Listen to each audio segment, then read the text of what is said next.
Hi, I'm Mala Sekri, and you're on a stunning episode of H&I Health, Nutrition, and I.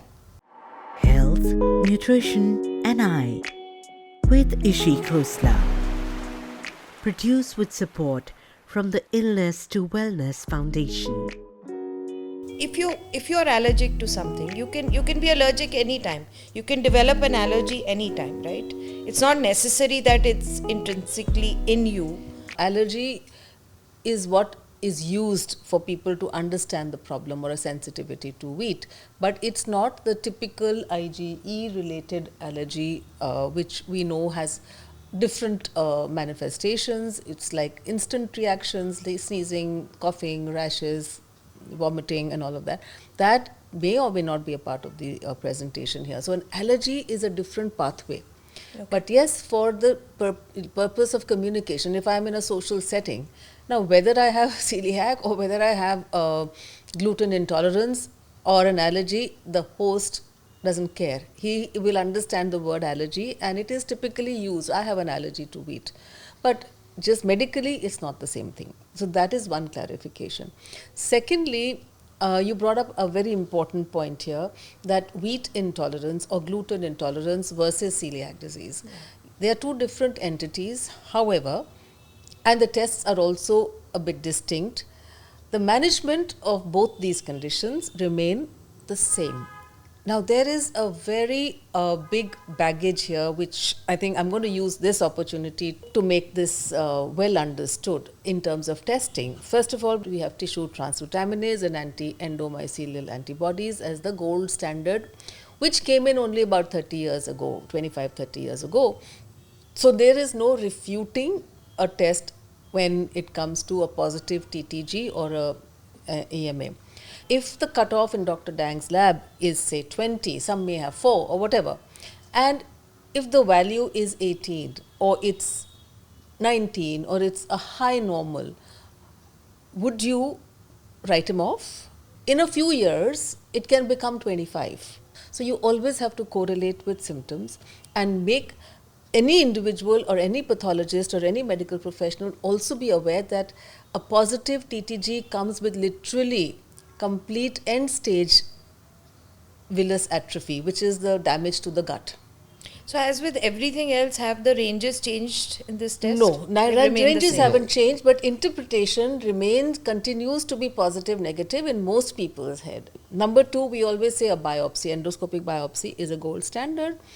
Absolutely, it is. But sometimes even these can have false negatives because a biopsy may have been picked up from a patch where you may have missed it. So I would simply say that yes, like you said, if taking out wheat helps me, makes me feel better, regardless of my test now, I will then seek professional help to walk that path. Health, Nutrition and I with Ishi Khosla. Produced with support from the Illness to Wellness Foundation. Non-celiac wheat intolerance, whether it is celiac or non-celiac, this is also a very important point that I may or may not have gut-related symptoms. So I need not feel very happy that I don't have it just because I don't have constipation, IBS, acidity, blah, blah, blah. Out of 8 people who have celiac disease, only 1 has GI symptoms. So it is outside the gut. Sometimes it's on the skin. Celiac disease outside the skin has another name. Medically, don't want to confuse people, but it's called dermatitis herpetiformis, which is a very typical manifestation on the skin, itchy, blistery rash. Therefore, wheat is not affecting the gut here, it's affecting the skin. So if you do an endoscopic biopsy in a patient like this, he may be normal. So that is, the nuances here are That's very a important. celiac. That's somebody That's a who has, celiac. yeah. Yeah. But what is the manifestation in somebody who has gluten intolerance? So they are exactly the same as in celiac disease. So it could be outside the gut, it could be in gut related symptoms. It could be weight related symptoms. I'm unable to drop weight or gain weight. Malabsorption is going on or inflammation is going on. So that whole process, therefore, is underlying process is inflammation. Now, inflammation, whether it is coming through celiac disease for all the listeners must know, is an autoimmune condition. Non-celiac wheat sensitivity or gluten sensitivity leads to autoimmune conditions, right?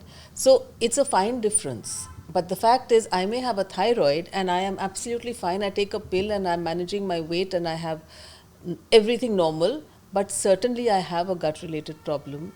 And because it's an autoimmune condition, whether I have hypothyroidism or I have hyperthyroidism, I do definitely have a problem in my gut. So the average person will never correlate it with it. Autoimmunity is to be treated as a gut related issue.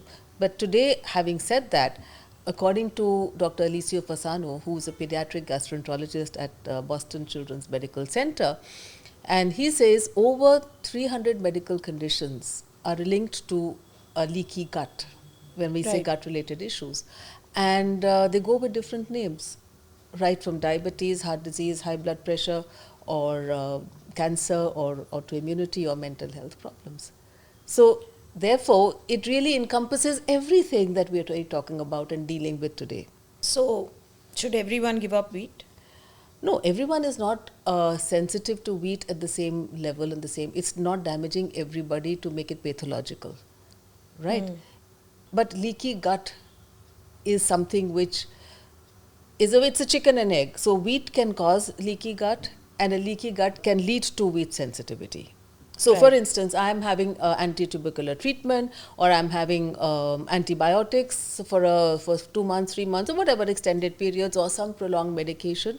I'm definitely going to have a leaky gut, and that may then make me sensitive to wheat, because the permeability, or we call it the leak, literally, the undigested molecules of food, which are not broken down into amino acids, proteins, and fats, etc., are leading, crossing into the blood to evoke or provoke the immune system to make antibodies, because they are foreign. The immune system is protecting you.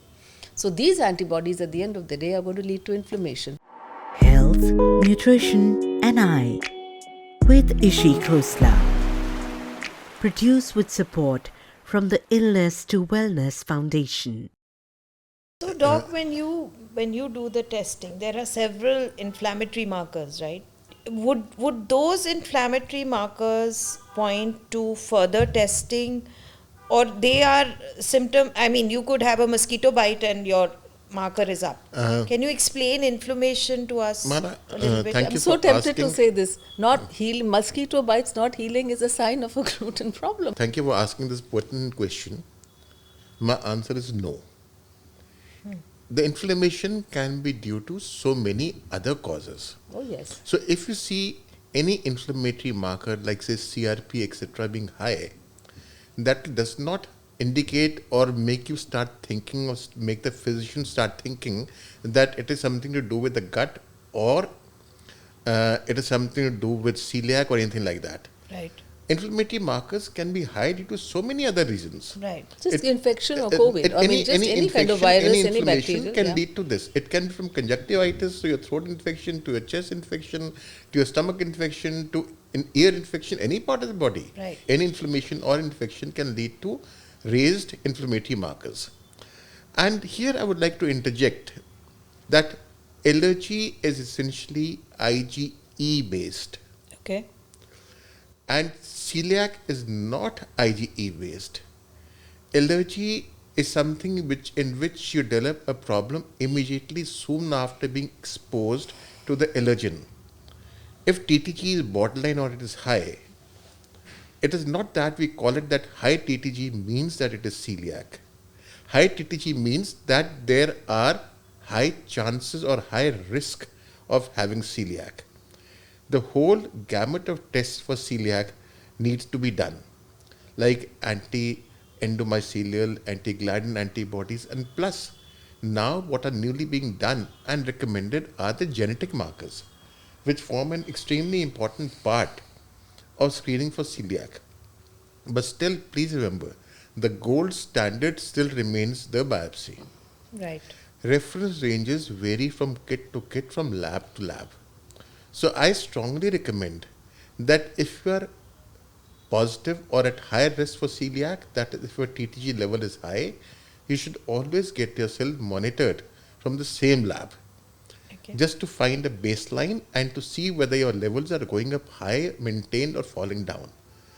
And before getting yourself tested, screening, I'm not talking about after you have been diagnosed, be on a full gluten diet. That becomes extremely important because I know patients who come to me who has said that I feel that I was having celiac and so I stopped having gluten and now please test me for it. No, Right. It won't show up. it won't show up. Be on a full loading diet, get yourself tested, and if it shows a higher risk, consult your nutritionist, consult your gastroenterologist, consult your pediatrician, whosoever the relevant person, like what Ishi rightly said. It can even be a thyroid problem, it can be a skin problem, it can be a GI problem, it can be a neurological problem. The child may be autistic, maybe anything.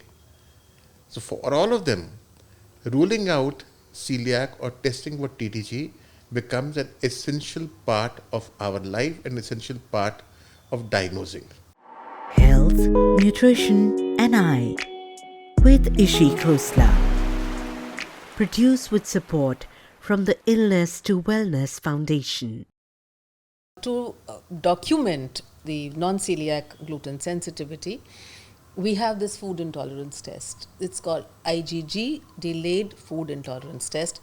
However, public sometimes just goes to a lab and gets a wheat allergy test done, which is of really no value. So they again have to repeat the test. So it's important that when you are suspecting non-celiac wheat sensitivity, you ask for an IgG-mediated food intolerance test, and delayed because unlike an allergy where the reactions happen within a few hours, this can be over a day, 2 days, 3 days, and up to a week. So therefore the word delayed. And here again, if you do a food intolerance test, Mala, it can be absolutely overwhelming.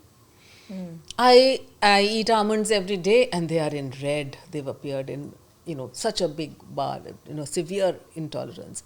I eat eggs every day and I have this. How is it possible? I eat it every day. But that's with wheat as well.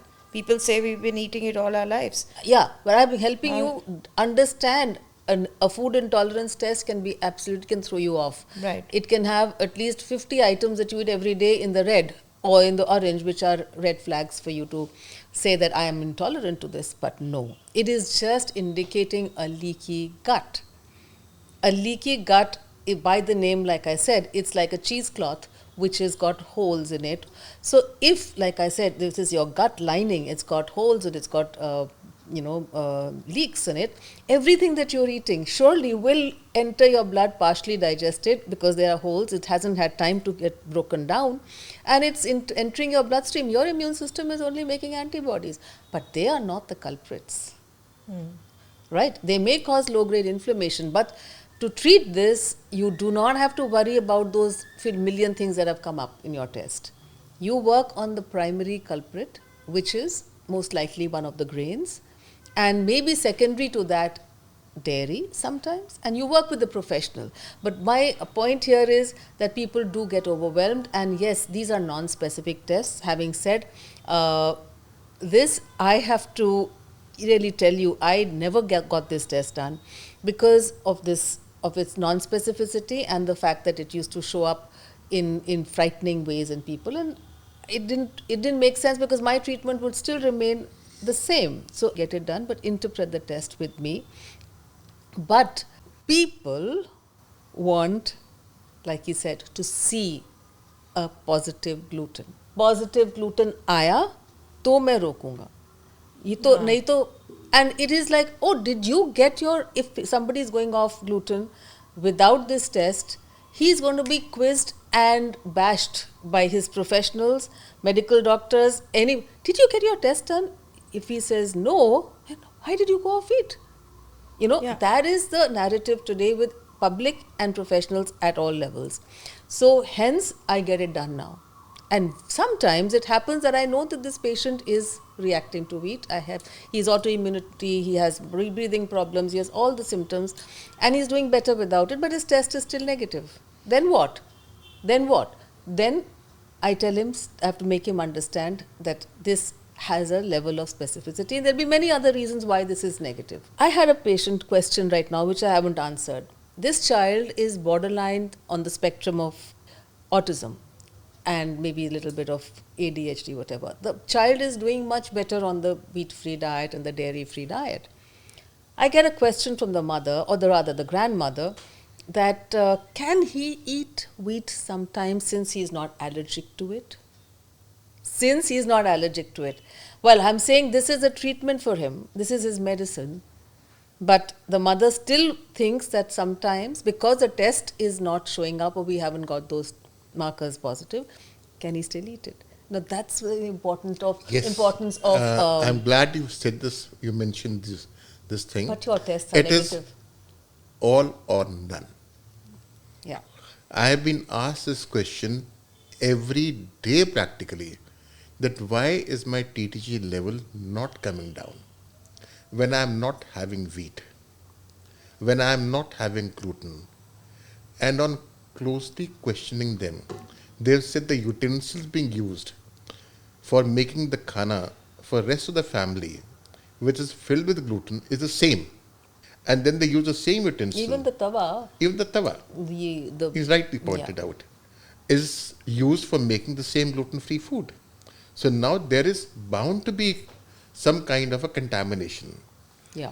And so I strongly suggest that those who are health conscious, those who are diet conscious, those who are weight conscious must consult a nutritionist or the physician or a pediatrician to find that what should be done and what should not be done. So see you again for the next episode of Health, Nutrition and I. Health, Nutrition and I with Ishi Khosla. Produced with support from the Illness to Wellness Foundation.